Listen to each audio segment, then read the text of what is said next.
دسامه وهنبعد عن الكوليسترول. اهلا بيكي معانا يا شيف ريهام. اهلا بيكي، ازيك؟ انا عامله ايه؟ اهلا بيكي معانا، واحنا سعداء معاكي معانا النهارده انك انت في بيت الهنا. اول مره معاكي معانا النهارده. هتقدمي لنا ايه يا حبيبتي؟ النهارده هنعمل فطيره الفراخ بالسبانخ. احنا قلنا دلوقتي في الاول الحلقه مش دسمه، هي بس الزبده صفراء اقل دسم طبعا من السمنه البلدي وكده، بس احنا بنعرف ست البيت ازاي تعمل يعني انا مركزه شويه على العجين، لان ناس كتير جدا ما بتعرفش يعملوا العجين فعلا. هي بتخاف تعمل العجين، سواء عيش في البيت سواء تارتات، يعني عجينه او زي البيتزا او البيتزا، عجينه البيتزا وكل ده بيستسهلوا نجيبها من الفرن جاهزه. يعني هل ممكن العجينه اللي انت تعمليها بتاعه الفطيره السبانخ دي، العجينه دي هي برضو نفس اللي تعمل بيها البيتزا؟ لا، دي حاجه ودي حاجه. هتعملي لنا مره البيتزا اكيد ان شاء الله. طب نبدا مع بعض فطيره السبانخ بالفراخ. نقول مقاديرنا. عندي مقادير العجينه بتاعتي 3 كوبايات دقيق، كوبايه زبده بدرجه حراره الغرفه، عندي صفار بيضه، والزبده لازم تكون يعني بدرجه مش سايحه، درجه حراره الغرفه. عندي ملح نص معلقه صغيره، ولبن حسب احتياج العجينه. ايناس كاتبه لنا المقادير اهي تاني. فطيره السبانخ بالفراخ، وطبعا زي ما احنا عارفين ان السبانخ من الحاجات المفيده حديد جدا، وفيها نسبه حديد عاليه جدا بالزبط. وبالاخص لاطفالنا والناس اللي بيفتقدوا الحديد في جسمهم او في الدم. طبعا اعتقد ان السبانخ من الاكلات اللي المفروض ان احنا نهتم بيها قوي، يعني الاسره المصريه. فلو ولادنا ما بيحبوهاش مطبوخه زي ما بنعملها بالطماطم والبصل، ممكن ياكلوها في فطيره السبانخ وتبقى سهله وبسيطه للاولاد. بدأنا. حطيتي الدقيق حضرتك؟ الدقيق حطيت عليه شويه ملح. ممكن نحط نص معلقه سكر معاها، السكر بيعادل شويه. بنحط سكر في الحلويات في الحوادق، والملح في الحلويات، ده بيعادل العجين معانا. تمام. يبقى حطينا هنا الملح. هبدا اضيف معايا الزبده وانا بشغل العجانه. احنا دلوقتي حاطين 3 كوب دقيق، مش كده؟ 3 كوبايات دقيق. تمام. 3 كوبايات دقيق. ومقدار قد ايه زبده حبيبتي؟ كوبايه زبده صفراء يا جماعه، عشان نركز ان الزبده الصفراء بتبقى نسبه الدهون فيها اقل من السمنه البلدي طبعا. انا بس عشان العجينه دي حساسه شويه، لازم الزبده بتاعتي وانا ما تبقاش ما تسخنش من الكيتشن بتاعتي وانا بشغلها. يعني لازم، بس عشان انا عشان وقتي بس لازم اقول المعلومه دي على الهواء. يفضل وانا بشغل العجانه اشغل شويه وافصل شويه. يعني واشغل على الفطير، اشغل بالظبط. اشغل. في ناس كتير بتبدا انها تشغل عجانه على الحاجه العاليه قوي، فده بيأثر على يعني ابطلها واشغلها. تمام. جميل. انت بتعجني دلوقتي الدقيق مع الزبده؟ انا بحط الدقيق مع الزبده. وبعد كده هتعملي ايه يا حبيبتي؟ احط صفار البيضه واللبن حسب احتياج العجينه لغايه ما تلم معايا في حته واحده. يعني هتحطي صفار البيضه واللبن. احنا قلنا قد ايه لبن تقريبا؟ حسب احتياج العجينه، حوالي ربع كوبايه. ربع كوبايه. بس انا شايفاكي جايبه لنا كم لبن النهارده، يعني عشان هنعمل مش هتيجي ربع كوبايه ابدا، عشان لسه في بشاميل معانا. عشان هنعمل بشاميل اللي هنحطه عليه.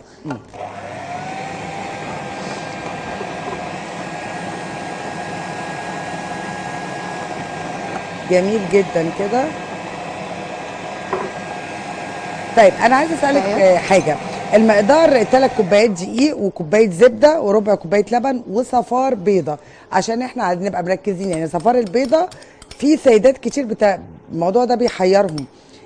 ممكن نخرم البيضه جدا بالشوكه او باي حاجه عندنا في البيت، ونطلع اللبن البياض بره ونحط الصفار لوحده.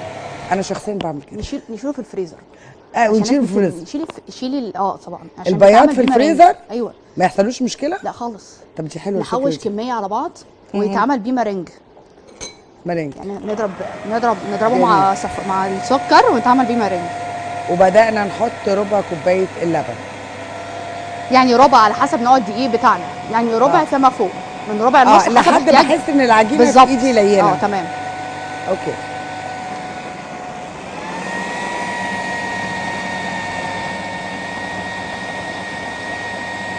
بيقال ان اللبن بيعمل تماسك للعجينه وبينشفها شويه، هل دي حقيقه؟ لا يعني اللبن انا شايفاكي حطيتي اكتر من ربع كوبايه طبعا. بس وهقول لك، ما هنا بترجع بقى لسيده البيت وهي بتشتغل يا جماعه، هي اللي هتحس بالعجينه شكلها ايه.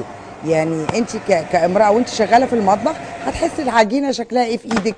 لازجه لسه عايزه حبه لبن، بس واضح العجينه بتاعتنا كده كملت وبقت تمام. ده كده العجينه بتاعت فطيره السبانخ. جميل قوي. هي بقى احنا هقول لك، لان العجينه ديت مهمه قوي قوي طبعا. تمام. هي لازم ترتاح في الثلاجه ساعتين. بس عشان وقت البرنامج لا هتورينا تعملي لنا ازاي، أيوة. عشان لسه عندنا ضيوفنا الدكتوره سناء والدكتور والاستاذ محمد. تمام. انا هبدا بس افردها النشابه.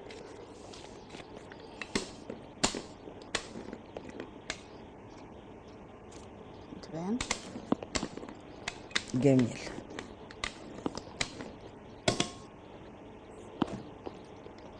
طيب احنا كده هتبداي هتعملي بعد كده ايه يا حبيبتي؟ لسه هنعمل البشاميل والسبانخ، بس بعد ما نخلص العجينه، لان العجينه اهم حاجه في الموضوع ده. العجينه وهنركنها. طب نقول السينيبو هتعمليه ازاي بتاع قرع العسل، ونرجع نستكمل ده عشان وقت البرنامج. لا السينابون لسه بدري. السينابون خلاص الاول، لان لسه هعمل السبانخ بقى. تعملي السبانخ؟ لسه هعمل السبانخ والبشاميل. انا بس اول العجينه، لان هي ليها تركه كده. عندي الصينيه بتاعتي، ويفضل تكون بقاعده متحركه. تمام. دي موجوده اعتقد في كل بيت يا جماعه. بالظبط، موجوده في السوبر ماركت الكبير يعني. أيوة. مش مشكله.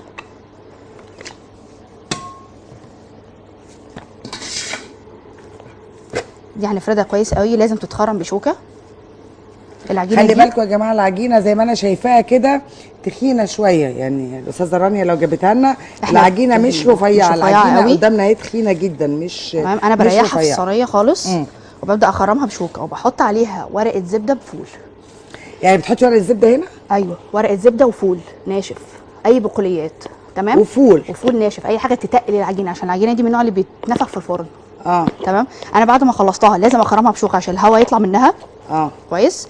وبعد كده بحط عليها ورقه الزبده، عليها الفول، بريحها في الثلاجه ساعتين. بعد كده بدخلها فرن على 180 لمده حوالي 25 دقيقه. الاقي الحروب بتاعتها بدات تحمر، اطلعها، اشيل ورقه الزبده بالفول بتاعنا، وابدا اكمل سواها مره ثانيه في الفرن. تمام. لغايه ما تستوي خالص عشان وقت البرنامج. هنبدا في بعد كده نرجع نستكمل السبانخ. فطرت السبانخ. هنحط السينيبو هتعمليه ازاي بقى؟ الطاسه. لا مش السينابون، احنا هنبدا بالسينابون الاول دلوقتي عشان نلحق. معلش، مش قلتي هسيبيها في الثلاجه شويه؟ لا ده انا لازم اعمل الحشوه بتاعتها بس. طب اوكي. هنحط بس الزبده بتاعتنا. بوتاجاز ولع؟ ولع. طب نبعد بقى البلاستيك. اوكي. نحط البصل بتاعنا. هي قطع الزبده والبصل متقطع على فكره، مش مهم يكون مبشور. انا واضح البصل متقطع بالسكينه زي ما تحبيه. في ناس مش بتحب البصل مكعبات تبان في الاكل. بلاش، مش مشكله يعني. هو ده صحي اكتر على فكره. اللي حابب الشرب مش مشكله. تمام. طيب. عندي التوابل بتاعتي، عندي سبانخ مسلوقه ومتصفيه كويس قوي، عندي فراخ مسلوقه ومتقطعه، وملح وفلفل وجوز الطيب. بس دي حشوه فلفل وجوز الطيب. دي حشوه سبانخ. توم ولا اي حاجه؟ لا خالص. نبدا نحط الفراخ. فراخ طبعا مسلوقه ومقطعينها قوي، يعني الفرخه تكون مسلوقه كويس الصدر ومتقطع. طيب.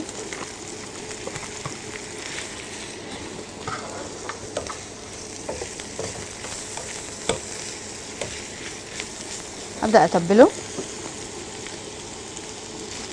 نخلي بالنا ان الفراخ اوريدي فيها ملح. تمام. وطبعا الفلفل بيدي طعم حلو. بالظبط. انا بكتر الفلفل بتدي ريحه وطعم جميل في الاكل. بالظبط. والبشاميل بتاعنا هيبقى سهل، نفس طريقه البشاميل العادي خالص، ما فيهوش اي حاجه، وهنتبله بنفس التوابل بتاعتنا. لو في مرقه فراخ هيبقى لطيف، هنحط كوبايه ونص، يعني 3 معالق دقيق عليهم كوبايه ونص لبن وكوبايه ونص مرقه، وفي الاخر جبنه موتزاريلا او شيدر اللي عندك يعني مش هتفرق. تمام. عشان انا عايزه بشاميل تقيل شويه. طبعا زي ما احنا عارفين البشاميل تقيل شويه، ده بيفرق معانا في الدقيق، يعني لما يبقى الدقيق اكتر شويه، نسبه اكتر، يبقى البشاميل تقيل شويه. دلوقتي احنا حطينا السبانخ على البصل والفراخ، وريحه على فكره ريحتها حلوه جدا. هتشجعينا بقى ولا ايه ناكل ولا احنا بنعمل دايت على لا طول. مش يا رحاب يعني احنا كده مش هينفع خالص. لا هو معديه ما ينفعش دايت يعني وبتبقى حلوه قوي في العزيمه. والجو يا رب الجو بتبقى بيقولوا حلوة. يعني بيقولوا درجه الحراره يعني ان شاء الله الرحمن النهارده مش- بالليل وبكره الجو هيبدا يبرد شويه، احنا داخلين على شهر 12 اهو. والله احنا لسه ما شفناش والله فمحتاجين نشوة. الاكلات اللي بيبقى فيها طاقه ودفء للاطفال. لسه والله. فهي حلوه قوي كمان لو عندك عزومه ممكن تعمليها قبلها بيوم. جميله وشكلها شيك قوي على السفره يعني. ايوه خلاص هي ما فيهاش، انا مصفيها هي تقريبا كل حاجه فيها مستويه. ايوه. انا لما العجينه بتاعتي تستوي هحط الحشوه. هتعملي البشاميل؟ انت حابه تاخدي ضيوفك هنعمل بشاميل عادي. نعمل بشاميل عادي. عادي. طب ممكن نعمل تاخدي السينابو؟ ضيوف. لو انت نعمل حابه السينابو نعمل نقول مقادير السينابون بس نجيبه. لا السينابو اللي هو برق العسل عباره عن ايه؟ اساعدك؟ انا اساعدك. قبيح. نعمل العجينه الاول. يا ريت تمام؟ نعمل عجينه طيب السينابو اوكي. عشان الناس تتعلمها بقى. عجينه السينابون عندي كوبايه ونص 2 كوبايه دقيق، عليهم معلقه صغيره خميره فوريه. ايوه. نص معلقه صغيره بيكنج باودر، معلقه كبيره سكر وفانيليا، و25 جرام زبده وبيضه، و3/4 كوبايه لبن، ونص باكو كريم شانتيه. انا المقدار ده نص اللي انا عاملاه. ده نص باكو كريم شانتيه اللي هو ده. بالظبط. احنا حاطين كل المقادير الجافه على بعض. وهنبدا نضيف الزبده والبيضه واللبن برضو حسب احتياج العجينه. دي العجينه بتاعت السينابو. دي عجينه السينابو. اوكي نبدا.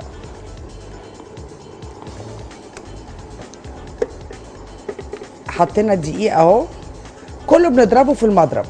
يعني هل اللي ما عندوش زي ده ممكن يضرب بضرب البيض؟ هتاخد بايديها. لا بايديها. مضرب يعني البيض بضرب البيض ما ينفعش في العجين. لا ما ينفعش. وبتحطي الكريم شانتيه؟ بنحط كل المقادير الجافه بتاعتنا. يعني بنحط الدقيق مع الكريم شانتيه، ما بتحطش بيكنج باودر ولا اي حاجه؟ لا فيها نص معلقه بيكنج باودر. عشان انا الكميه اللي انا عاملاها انا قايلاها بس الكميه اللي احنا عاملينها دي نص اللي انا عاملاها. كويس. يعني انا مضاعفه الكميه دي في البيت، يعني عامله 4 كوبايات دقيق مش 2. يعني هي الكميه اللي انت عاملاها دي 4 كوبايات دقيق ضعفي اللي انا كاتباه بقى. تمام. يعني بس لو اسره صغيره يفضل اللي هي تبقى كميه صغيره بس. طب لو اسره كبيره 4 كوبايات دقيق بالظبط نضاعف. نضاعف بقى وبدل معلقه صغيره خميره فوريه هتبقى معلقه كبيره خميره فوريه. عندي هتبقى معلقه صغيره بيكنج باودر، معلقتين سكر وفانيليا و50 جرام زبده و2 بيضه و3/4 كوبايه لبن، هتبقى حوالي بقى كوبايه وربع كوبايه ونص حسب احتياج برضو الدقيق بتاعي. وباكو كريم شانتيه. ده الزياده في العجينه. طب انت قلتي عجينه فوريه اللي هي الخميره. خميره فوريه مع البيكنج باودر. بالظبط. اوكي. شفتي بقى ان انا بدخل المطبخ ازاي؟ شفتي؟ اصل انا عايزه اقول حاجه، ما فيش ست في الدنيا ما بتعرفش تدخل المطبخ، ما بتعرفش تحب تشتغل في المطبخ وتنتج حاجه جميله واسرتها تقول لها الله وايه الجمال ده. حتى لو وحشه بيقولوا لها الله على فكره يعني عشان يدوها حافز ان هي تعمل مره ثانيه. طبعا ما نخافش. اهم حاجه دايما بقول ما نخافش ندخل المطبخ، بس دي حاجه اللي انا بقولها. دلوقتي احنا حطينا البيكنج باودر والخميره الفوريه كل المقادير الجافه والزبده. ايوه برافو نشوى. وكريم شانتيه. تمام. وملح. تمام يا رحاب. وطبعا زي ما احنا عارفين بنحط ذره ملح طبعا لاي حاجه ومعلقه سكر. ومعلقه سكر. وهنبدا نحط البيضه.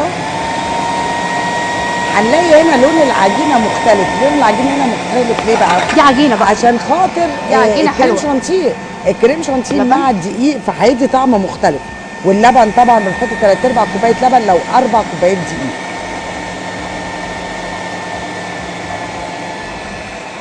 جميل قوي. على فكره ممكن اروح اعملها النهارده دي. ايه رايك؟ اروح اعملها دي النهارده. ايه رايك؟ تمام. ده المفروض تثبته يعني. خلاص الحلقه ناس تنفذ على طول. طيب احنا كده عملنا عجينه السانيبو عشان وقتنا، وهسيب حضرتك توضبيهم. هتدخلي بعد كده على ايه؟ نخلص. انا شايفه هنا قرع العسل بس هترجعي لي تاني صح؟ لا يعني على طول عشان نرجع الضيوف بتوعنا ياكلوا الاكل اللي هتعمليه. يا رب يكون حد جايبها كده اهو. قرع العسل الناس كلها بتتحير فيه، تعمله ازاي بس سريعا قولها لي. هقول لك، احنا بنجيب القرع العسل مكعبات، تمام. بعد كده بحطه على النار مع ربع كوبايه سكر، يعني نص كيلو على حسب احتياجك انت في السكر. ربع كوبايه، نص كوبايه.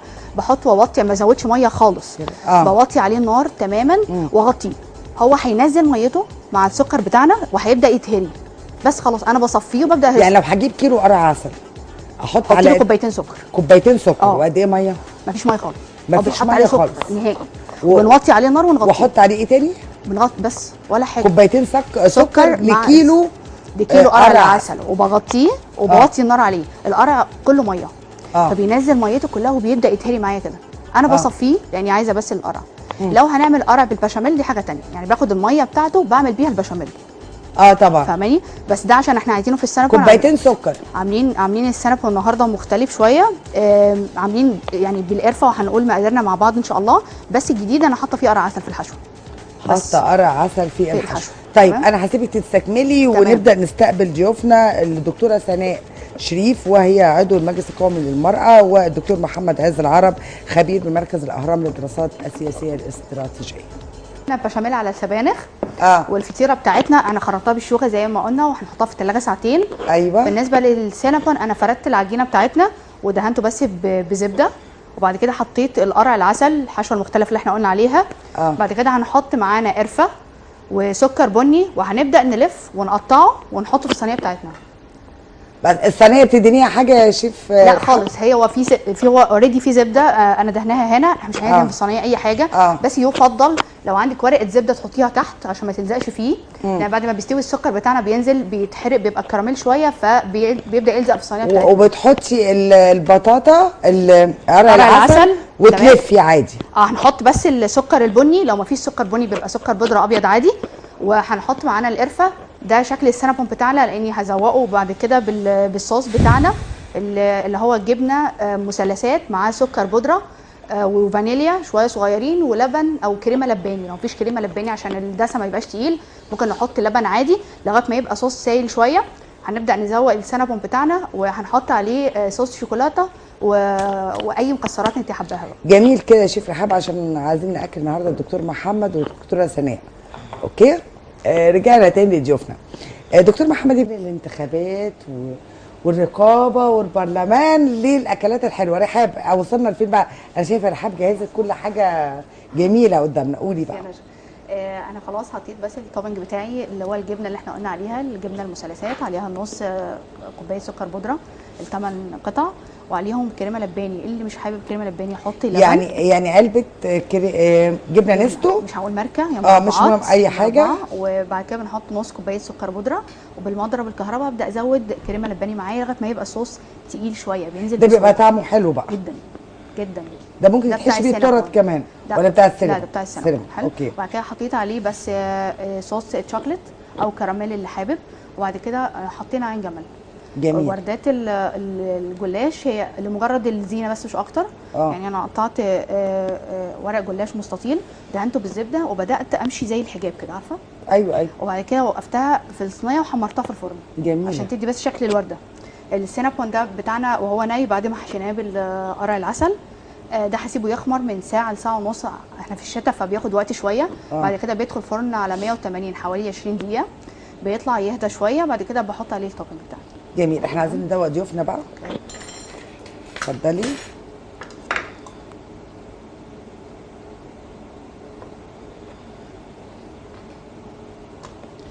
اتفضلي يا دكتوره. ميرسي. بس قولي لنا بصراحه رايك ايه؟ اكيد.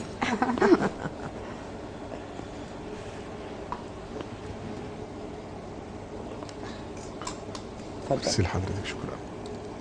وكده احنا خلصنا. ده عباره عن ايدين العجينه بتاعت السبانخ. ده بعد ما بتحطي عليها البشاميل خالص. بنقلب السبانخ على البشاميل بتاعنا. بعد ما بتستوي تماما في الفرن ببدا احط الطبن. بجد حلوه يعني جدا. ادخلي المطبخ يا دكتوره. ادخلي المطبخ. اكيد. بتحبي يعني فعلا ان مفيش مرأة ما بتحبش المطبخ ولا بتحبش تدخل. طبعا. ما كملتش. لا باكل. لا انت ضد المرأة النهارده خالص بقى في كل حاجة بقى. لا لا لا لا انا مش عارفة يا دكتور ازاي؟ محمد. لا بقى والله. في ايه بس يا حضرتك لا يعني؟ والله. ليه بقى كده انت ضدنا النهارده؟ ده انا اغلى حاجه عندي في الدنيا مثلا والدتي ومراتي. ربنا يخليهم لك يا رب.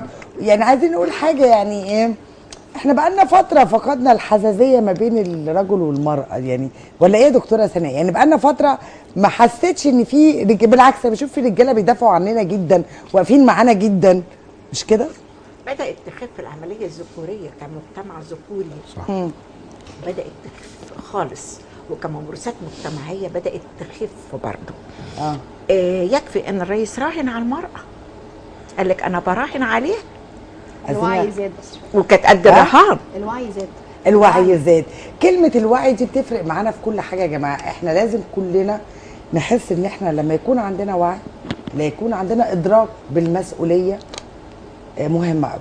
كلمة المسؤولية مهمة جدا. كلمة ان احنا نتحمل يكون علينا عاتق مهم، ده مهم جدا. كل واحد في مكانه مسؤول عن شيء معين المفروض ان هو يلتزم بيه. المفروض، لا ده مش المفروض، ده الاكيد كمان.